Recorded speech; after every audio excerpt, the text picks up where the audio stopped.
Welcome back to Exploring the Edges. This morning we are recording in soft morning energy, Hmm. and I hope that it finds you that way wherever you're listening from, whenever you're listening.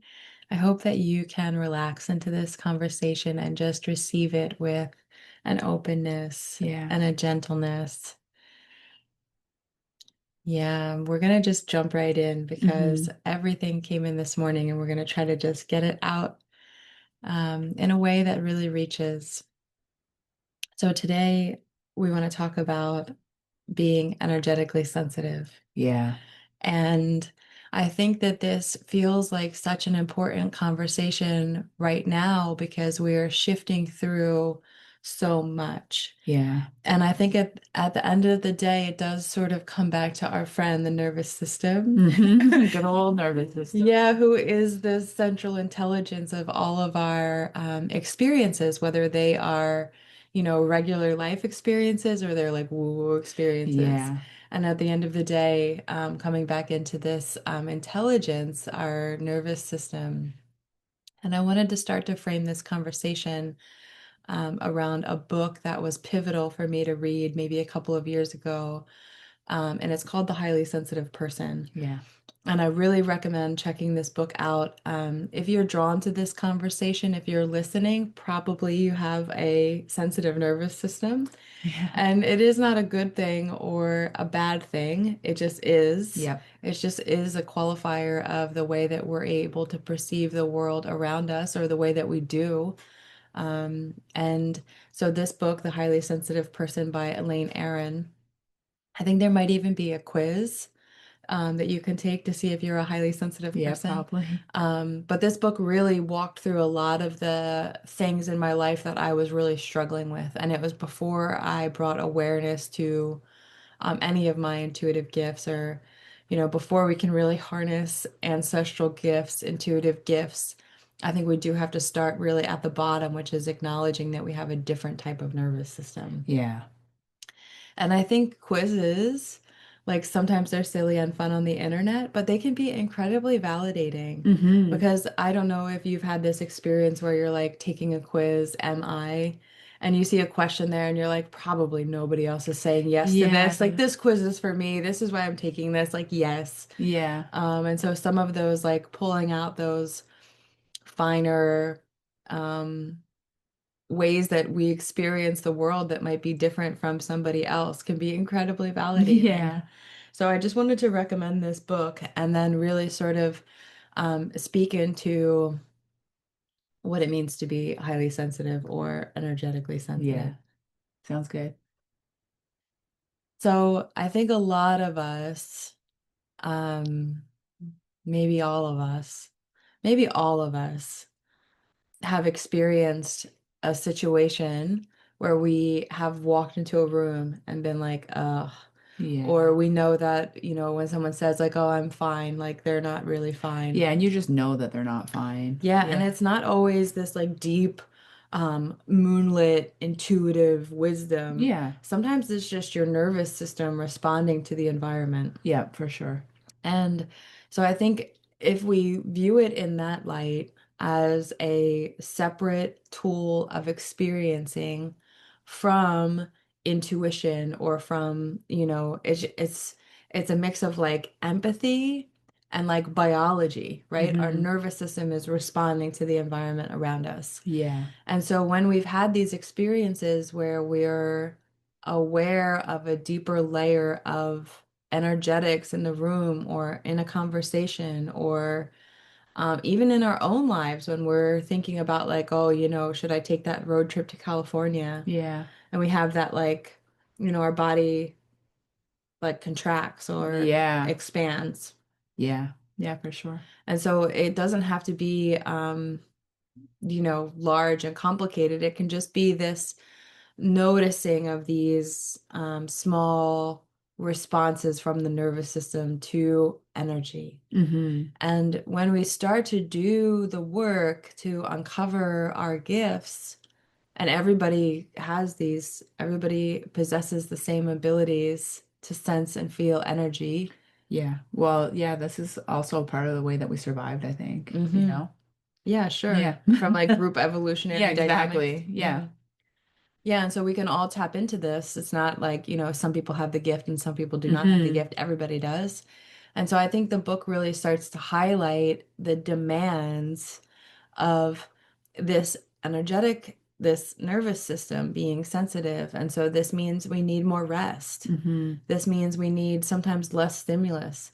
Sometimes it means that we need different types of stimulus. Sometimes it means that we're overwhelmed in certain environments. And I can remember feeling like, like right now in my life, I can't even imagine walking into like Bonnaroo, for example, Yeah. feeling like, 800,000, a Yeah. collective group of 800,000, right? Like I can't even imagine Yeah. doing that now. Or walking into a baseball stadium and like just like I just wasn't aware of the decibel of energetics that Yeah. was in my environment. But not to say that that's not fun or okay to do. I just Yeah. wasn't aware of maybe Yeah. the aftercare that needs to happen when you come out of these environments or the preparation that's necessary to enter them. Yeah. And so I think it's just a really good exploration of just a way to change the way that we see the world in terms of how perceptive, how much care our nervous system needs. Yeah. Yeah.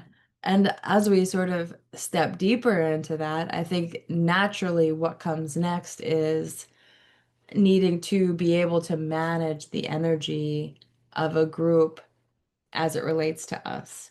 And people in the spiritual community talk about like bubbling, energetic bubbling, and that's not really my thing. Like I Mm. know some people, they believe that it's really important to like do these bubbles before you go into spaces.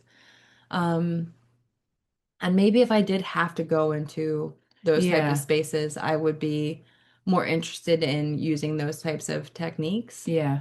Um, but I think for me personally, the way that I experience the world is tuned into these finer, subtle energetics. So for me, bubbling feels like I'm like completely disconnected Yeah. from the world around me and from life, and it feels very like unstable for me. Yeah, sure. Yeah.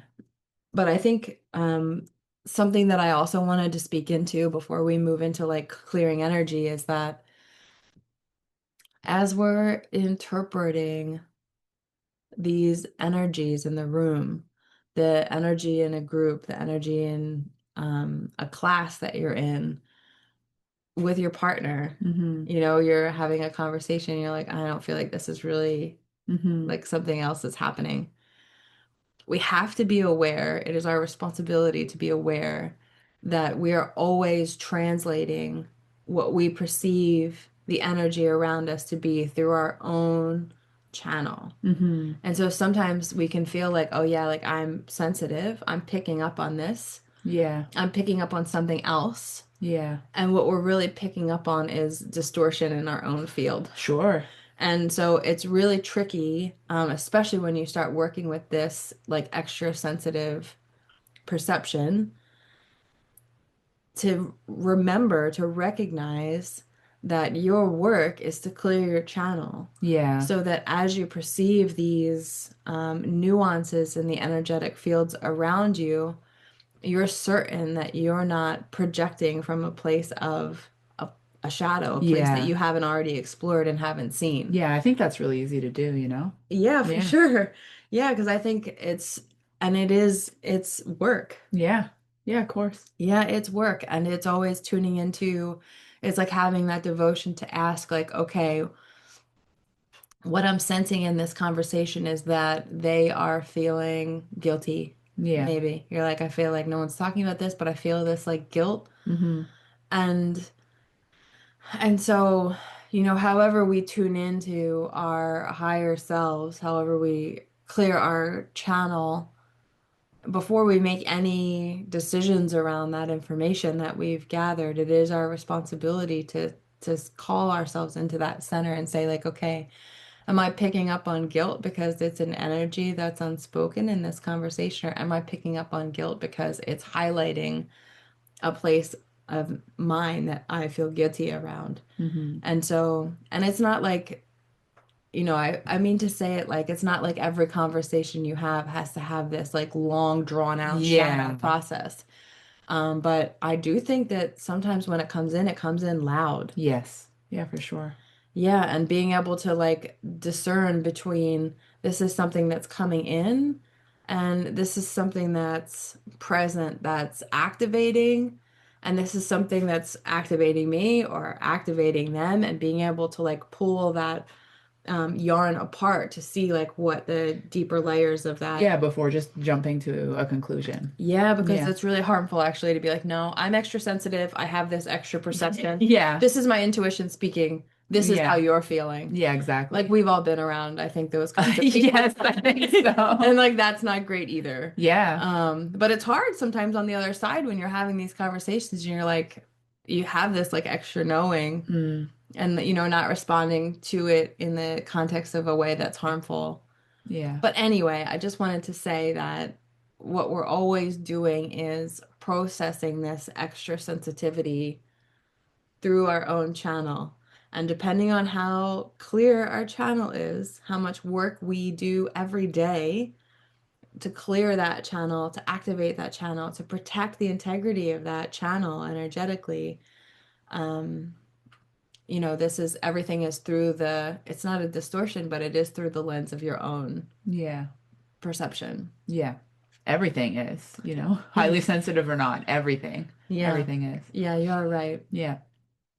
Yeah, so I also wanted to talk about clearing because Hmm. I think that this is so important, and I didn't have any energetic clearing practices for my whole life, Yeah. and I think we're getting better at it now. We're starting to like teach kids about how to like, come back into themselves and like regulation techniques, and Yeah. it's part of the conversation now, but it wasn't when I was growing up. Yeah, and I think they like touch on meditation a little bit, and it obviously like depends on the teachers or the parents or the people raising the children, the people around the children, how deep it goes into it. Mm, But yeah, I think there is a little bit of coming back into yourselves, but I think oftentimes people aren't exactly sure how to come back into themselves. mm, So it's like when you're talking to a group of kids about bullying and you're like, don't do it and don't be a part of it, but then no strategies are given mm, on like how to not do it. Like, well, how to not do it, but how to not be a part of it, how to be the change, how to help the person being bullied, how to get them out of that situation. Like mm. there are not any strategies, like Like practical. Hmm. practical, tangible things for the kids to use. And so I think it's the same with this. Like sit quiet, come back into yourselves.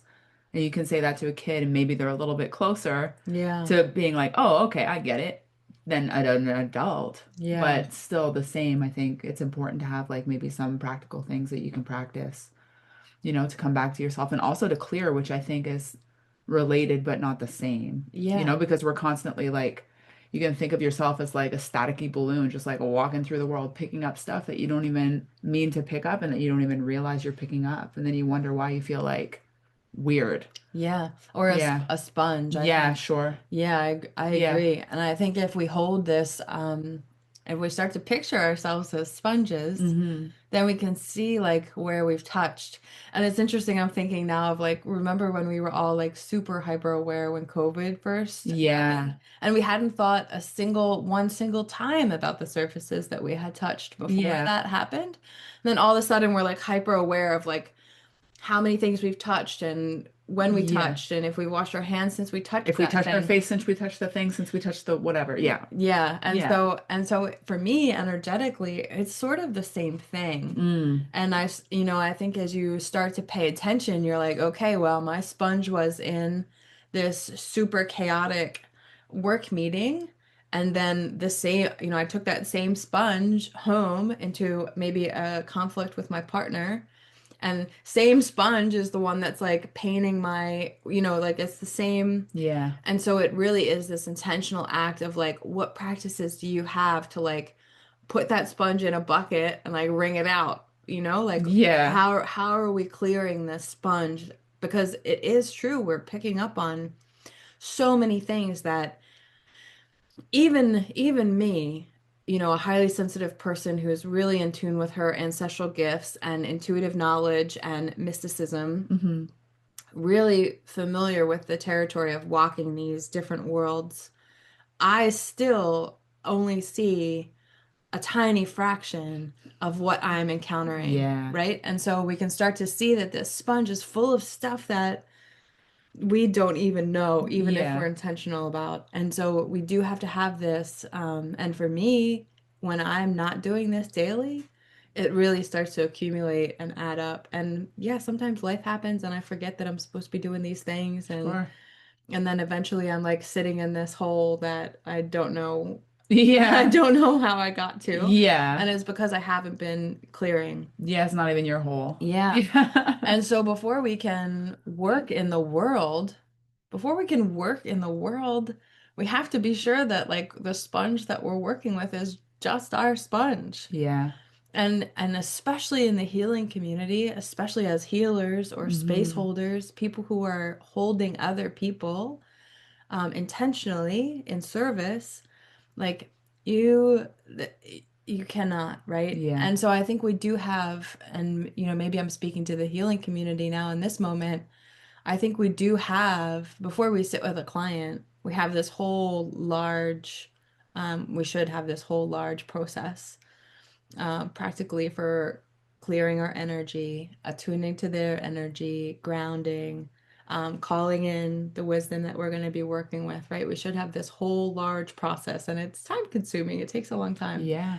And so, if this is the way that we would treat a client, like why don't we treat, if we know we have a difficult conversation with our partner coming up, like Hmm. why aren't we treating that the same way? Yeah. If we know we have a big presentation at work, we have a big meeting that we're nervous about, like, why aren't we doing the same things? Yeah. It's the same care moving in and out of the important things in our lives. Yeah. And so there's so many ways to clear. And I'm remembering this morning before we started talking, I remembered I was in the sala in Bali with Rhiannon, one of my teachers, and there was like, I felt it, it was heavy on me. I couldn't even feel my own eyes. And I'm like, I need to get this like cleared, right? And so Yeah. I'm like looking like hazily around for like someone to help me, like Yeah. someone to just hold me in this clearing process.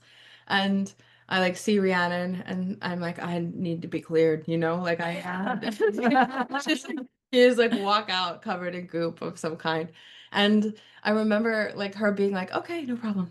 And she like, and then there's like no clearing tools, there's no smudge, there's no sage, Yeah. there's no instruments around, right? Because even sometimes a bell clears the entire space. Yeah. And we can clear the space with our energetic intention, but we do have all of these tools, smudge, incense, Yeah. sage, Palo Santo, different plants, Yeah. instruments. Yeah. And so the only thing that she had was this like vial of essential oil, and she's like, this is it. She just like really loaded it up and was like, and she's powerful. Yeah. So she just like put it on my face, and I like, she's like, this is all we need. Like, and then she like giggled. She's like, essential oil even clears, like Yeah. she's just so delicate and Yeah. powerful. And so anyway, it was just like this intentional moment of receiving the essential oil with Hmm. the intention of clearing. Yeah. And, I was really in some heavy energy, Sure. and that's it. That's all that it takes. Yeah.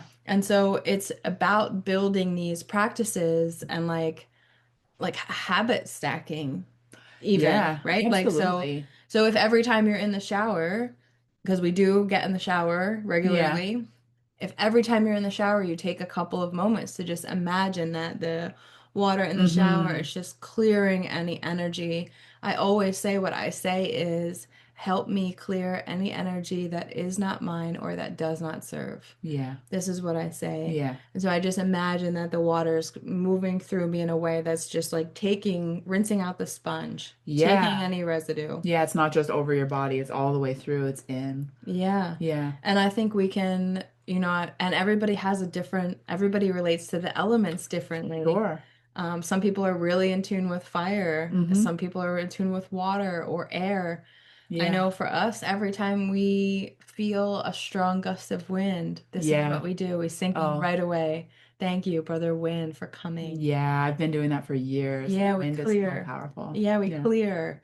And so I'm just speaking into this in case it's something that maybe our listeners haven't really thought too much about. Yeah, sure. Yeah, and I think it's good. Experiment. Experiment. We've listed, well, you have. I've been listening, but we've listed many different things. There's many more and experiment and see what feels good for you because we use all of these and it really depends on the situation for us. Yeah. We're still using essential oils. We have this beautiful spray from the Earth Lodge, Yeah, Center of beautiful. Transformation in Mm. California that Queen made and it has held us through many, many things. And sometimes that is it. Sometimes it's the copal, sometimes it's the frank, sometimes, and it's not always the same thing Yeah. that you need. And so I think it's good Yeah. to experiment and then have something that you could stick in your pocket, maybe a little tiny essential oil so that you always have it, you Yeah. know? Some people really work a lot with crystals. Yeah, There's so many different energetics that are absolutely. here on this earth to support us. The plants, they're Mm-hmm. here to support us. The crystals, they're here to support us. And we take care of them. Mm-hmm. It is reciprocal. Yeah. But these they're and you're going to be drawn to different things. Yeah. Like vocal toning has been transformational for me because Mm-hmm. when I'm not able to get all the way clear, it's through that process. It's through Yeah. really going deep into a journey and bringing that vocalization through. Yeah. But some people really connect with ecstatic dance. Some Yeah. people clear through dancing. Some people clear, You you can know, clear through drumming. You can clear through all kinds of things. yeah. And so it is important to figure out what works for you, to Yeah. be curious, explore, experiment. What am I drawn to? Yeah. What elements do I resonate with? Yeah, and I think to also trust yourself because I know that the first time I did any kind of vocal toning or humming or whatever, I was doing a workshop Mm, and whatever part we got to in the workshop, like my throat was so, so tight. yeah. And I was just like, I need to sound, Mm, like make this hum sound, this vibration, because it felt like, like when you can vibrate something and then like it all kind of crumbles and clears and falls through, like it felt like maybe that would happen. And mm. then it was hugely transformational for me. And not even the quote unquote point of the workshop. I didn't even get to the point, Yeah. but that breakthrough was massive and I've carried it since, in many different practices. So I Yeah. think just trusting your instincts and not tying yourself down to what somebody told you you should do in a Yeah. situation. Yeah. Yeah, and it's tough because when you don't have any experience at all, then like yeah, maybe it makes sense to like take some of do the thing all of the things Absolutely. that Do we've all of said. them. Do all of them and then Yeah. you'll go, "Oh, this one feels good." Yeah, For but then sure. after that, what comes is a deeper knowing, Hmm. like that morning that I woke up and I was like, I need to start working with resin. And I Yeah. hadn't even worked with resin at all. I didn't know Yeah. what that was, like, and being curious, okay, like, all right, what is resin? How do you Yeah. even burn it? How do you work Yeah. with resin? Like letting yourself be called into those practices that are going to be really supportive for you Yeah. and listening, Yeah. like you wouldn't have known that you were having tightness in your throat if you weren't perceptive, if you weren't Yeah. sensitive to your own energetic field. Yeah, absolutely. And this is a really great lead into the next thing that I wanted to talk about because you were talking about that workshop that you did. Yeah. And I think what happens is as highly sensitive people, we walk into these group environments, like even a yoga class, Hmm. or if you have a big group of friends and you go to lunch with your friends.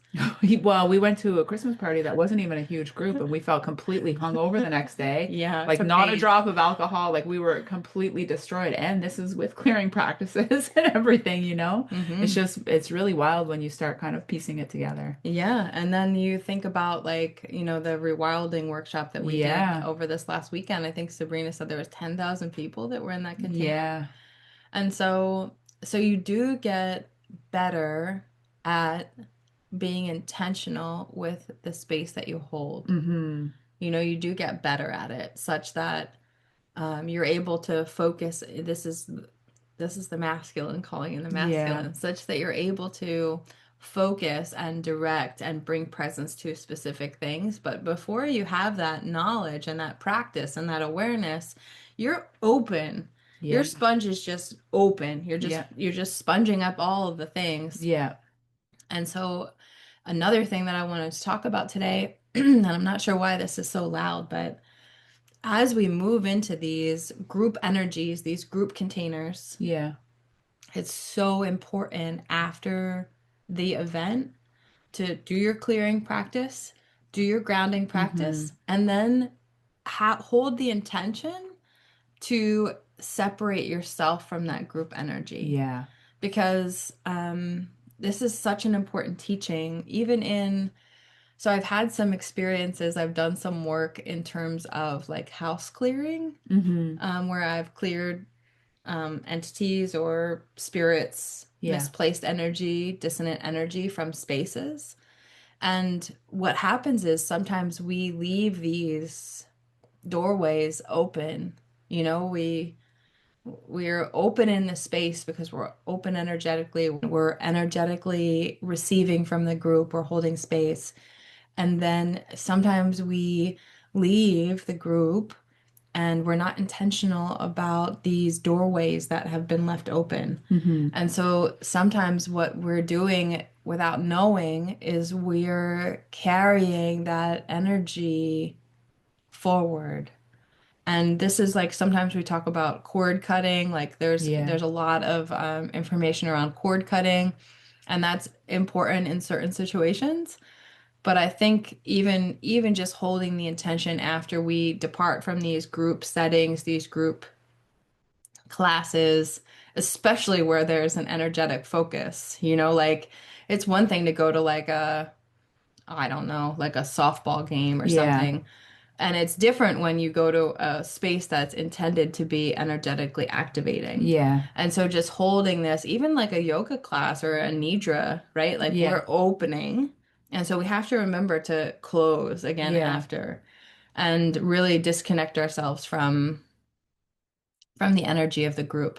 And I think that this is important medicine right now because I think more and more of us are starting to connect in groups Mm-hmm. and just having that like in the back of your mind, just having this awareness around like energetic hygiene when dealing with group settings. Yeah, and I think that it's not even always bad, you Mm, know, and I think that the disconnection is not bad, and there's maybe sometimes some like, you know, assumptions around that, like, oh, like if I disconnect from this person or if I disconnect from this group, I don't care about them anymore. yeah. Because we had like a beautiful experience at a retreat, you Mm, know, serving many, many people and came home and had to disconnect from the group. And it doesn't mean we didn't care about the people, yeah. that it wasn't a beautiful experience. It's Yeah. just, you know, it's time to clear it, you Come know? back into your own Yeah, clear it channel. doesn't make you forget about the people or the times that you had or not text them or, you know? Yeah.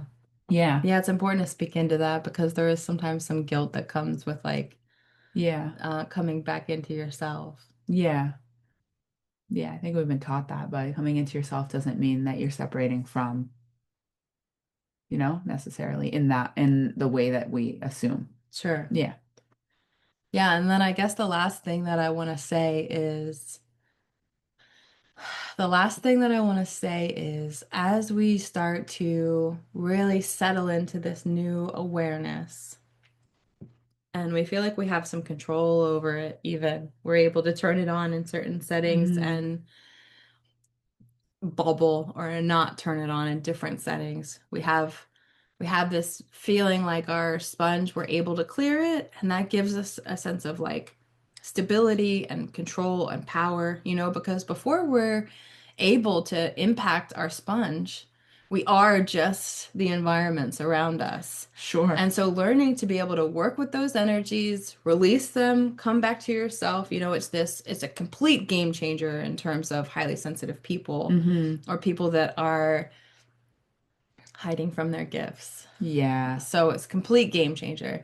And once you come into that sovereignty, I think the natural thing that happens next is with that safety, you want to experience different things. Hmm. Experientially, you want to experience different things.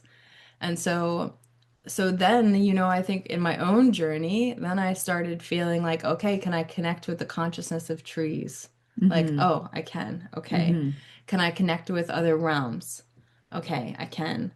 Can I connect with um, these these group dynamics which types of groups are interesting to experience Hmm. experientially, you know? And I was thinking this morning when we were sitting in this sadhana, this Sanskrit chanting, Yeah. you know, the teacher had said, like, you know, can you connect into the group? Yeah. And this, I think, is the inspiration for this whole conversation because when I connected to that group, it felt safe Yeah. and strong and Yes. present Mm-hmm. and devoted. You Mm-hmm. know, this is an intentional group of chanting this, Yeah. you know, the Gita, Yeah, it's day 7, so day people have 7. been showing up every day. Yes. And so when I felt into this energy, that's what I felt like. And it's so beautiful to be somebody that can feel. You Mm-hmm. know, it is our gift as human beings. It's our birthright Mm-hmm. to be able to feel these energies in a way that's safe and regulated, that we can be regulated when we're experiencing this. Yeah.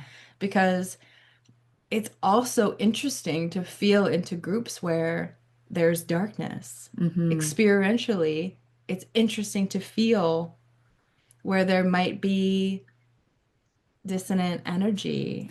Yeah. It's still interesting to feel. Sure, but if you feel like you can't clear, you're taking it all on, or you don't feel safe, you're not going to want to poke that. It's No. going to go straight into your sponge, and then you're going to be this heavy, wet sponge that's dripping it on everywhere that you go, you know? Yeah. And then I think even after that, you know, like I think this is where people are maybe being drawn towards different types of plant medicine Mm-hmm. because it's in different way to experience, you know, Yeah. it's a different experiential journey. Yeah. And so I think that as we bring more and more things online, and this sort of ties into what we're seeing in terms of this mass spiritual awakening, we're bringing more and more gifts online. We're able to see and feel more and more things. And Mm-hmm. so it's this natural curiosity of our own human being. We're here on earth this one time. Yeah. What can we feel? And so I think it is then a calling towards different experiences where we're then cultivating like, okay, what does it feel like in the bottom of the river? You know, what does Mm-hmm. it feel like? And so for me, my own journey has not been through plant medicine. Maybe it will in the future, but my own journey has been into the real delicate, fragile, subtle energies of nature Yeah. and also on the other side into intuitive rebirth and soul Yeah. retrieval and shamanic exorcism and this is the binary that I'm holding in terms of Mm-hmm. my experience, but there's an infinite axis to point your experiencing through. Yeah. Yeah, so I just wanted to give some space to maybe inspire. Mm-hmm. Yeah, and really hold people as they walk through this part of the journey because it is, you know, the backbone, the nervous system, you know, how you're able to move through different energetics, how practiced you are at clearing. And if you're not practiced, like find somebody who is, right? We all Yeah. have people in our lives who we know are hold a bit more knowledge than us. Yeah. Reach out, you know, we're here. We're here. Yeah. There's an email address below. You can leave a comment. We can talk about it some more. Yeah, but get practiced at Yeah. clearing and coming back. That way Yeah. you can really explore safely. Yeah. And if you don't have somebody you can reach out to right away to get in the shower. Yeah, just get in the There's a shower. practice right in this episode. So Yeah. yeah. Maybe we'll timestamp that practice so that like people can go straight to it. Okay, that sounds Yeah. good. Yeah, so just holding you wherever you are on your path and and hoping that some of this felt like you and some of it feels like Hmm. somewhere you can go, something you can take with you. Yeah. So much love, friends. Thanks for joining us this week. Thanks for joining. See you next week. Yeah, see you next week.